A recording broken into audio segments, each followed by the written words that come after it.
today's world, you will never see a government telling the population in their country that we want you to be your own men, your own women. We want you to think for yourself.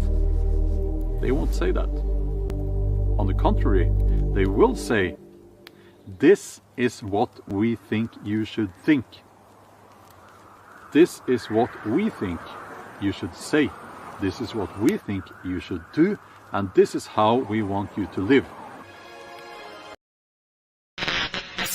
Shut up and sit down.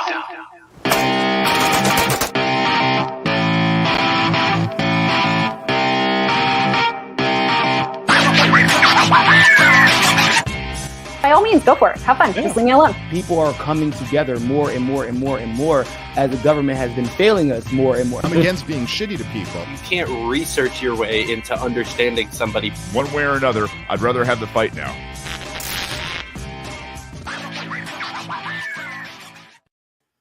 Good morning, fighters. It is 9:30 a.m. here in Corn Time. Wonderful earlier morning episode. I'm really excited about it. It may or may not be. It definitely is actually the guest from that short clip we played just a second ago. But first, we're going to tell you real quick about our sponsor, Nugg of Knowledge. We talk about this every episode, and we love them. Nugg of Knowledge is a great place to get all of your premium Delta 8 and CBD THC stuff. You can get, we've got vape carts, CBD honey, CBD tea, various things like that. Check it all out, nuggofknowledge.com. Use that promo code FSM to get 10% off your first order. And it helps out the network. It helps out the show. It helps out great libertarians that you know and love, like Dan Berman and Tom Queter. So go on over, check that out. But I won't drone on about that too long because I am, again, really excited about this episode. We have Bjorn Andreas Bull-Hansen. He is a Norwegian novelist, Viking, former powerlifting champion, bushcraftsman, archer, and bow maker. He does all sorts of stuff, and he is really awesome. And we're going to talk to him right now. Bjorn, thanks for joining the show. Hi there.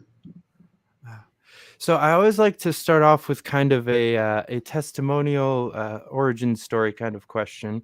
So I'm curious, what first drew you to the outdoors, and was it always such a deep love, or was it just kind of for fun to begin with?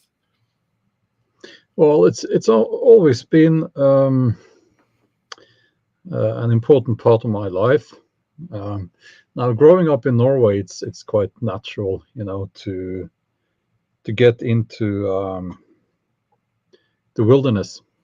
When I say wilderness, it's not like far away from people necessarily, but I grew up in a fairly rural setting.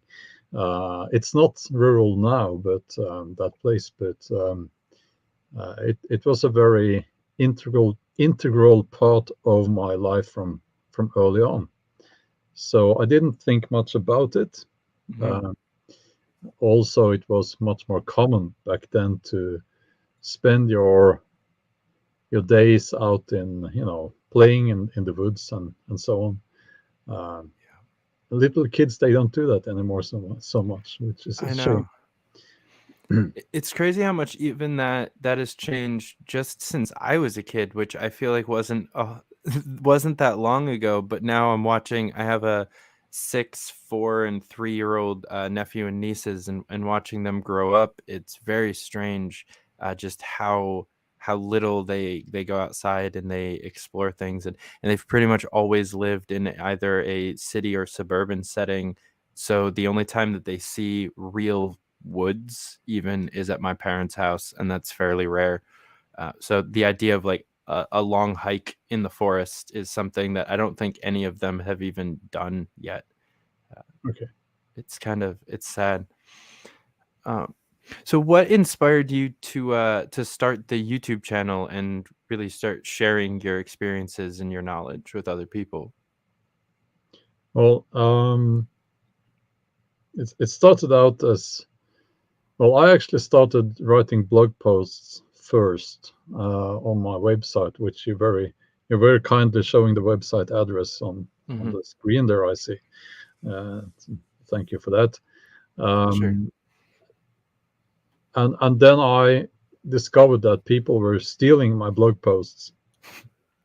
And every time I managed to write a text that became, very popular within the first few hours, it would be stolen by larger websites, and then that killed the traffic to my website. And I figured it's more difficult to steal videos. Well, people do steal my videos, sadly, but I can go after them, and take that down. And YouTube has a good tool for doing that. And also, at least, it's quite. If they steal my video, I'm in the video, Right. So it's quite obvious that it's been stolen. So that answer might surprise you a little bit, but that was the reason why I went into video format as well. That's that's an interesting story. I guess the clip that I played there at the beginning is probably or technically stolen from one of your videos, but yeah, at least it's your voice, and it's hard to at least not give you a significant amount of that credit. That video is actually where I found out about you. I listened to a lot of those kind of like chill step mixes, and they quite a few of them contain you kind of mixed in there with like Alan Watts and Ram Dass and some other kind of modern philosophers, which I thought was really cool. And I finally one day actually like started looking up some of the people that I didn't know in those videos and found your channel and the rest of what you do. And not only do you have great political ideas, you're also have a whole wealth of other knowledge to share, and it's been fun getting to learn some of that. A lot of people, especially most of my life is politically based, and we talk a lot about freedom and living free and liberty and that kind of stuff.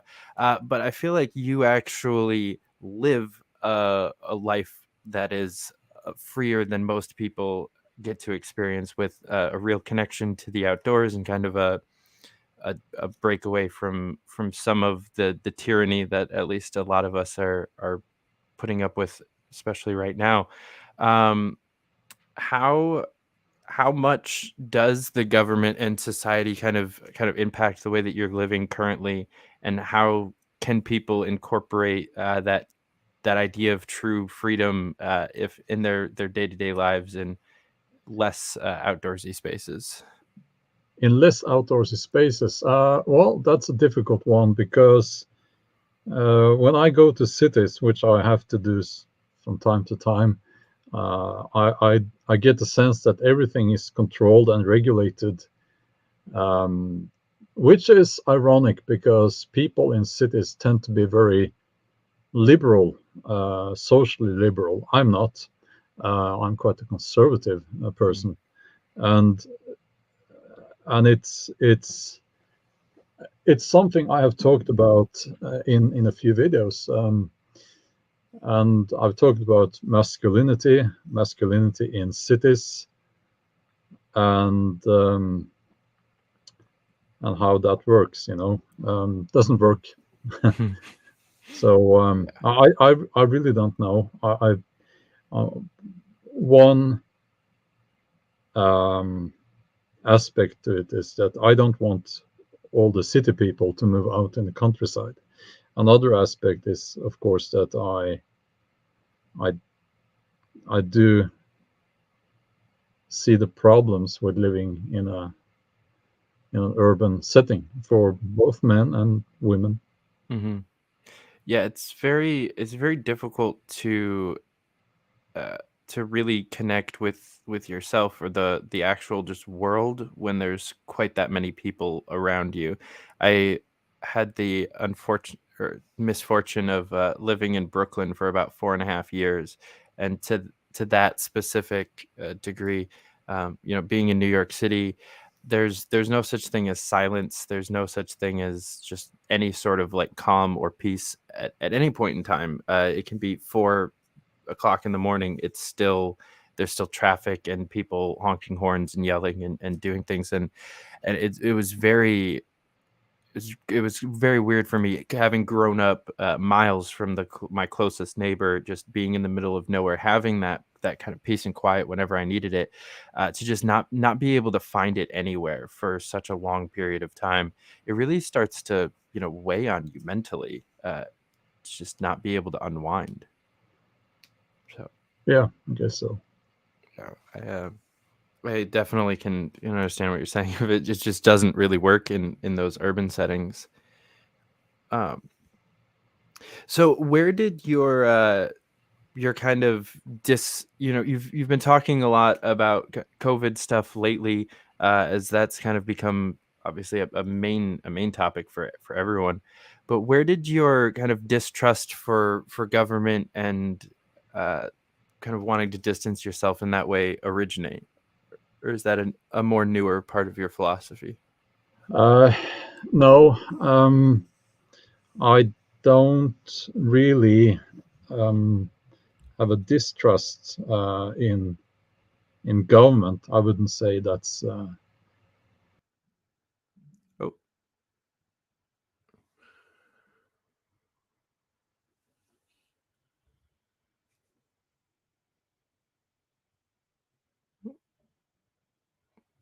Oh.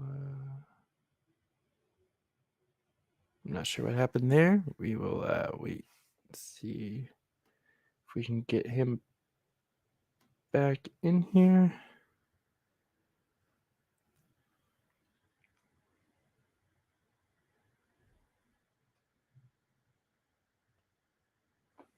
Sorry about that, guys.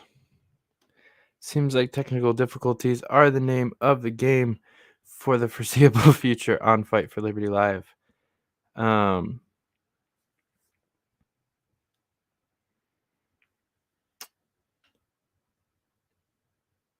In the meantime, we're gonna hang out.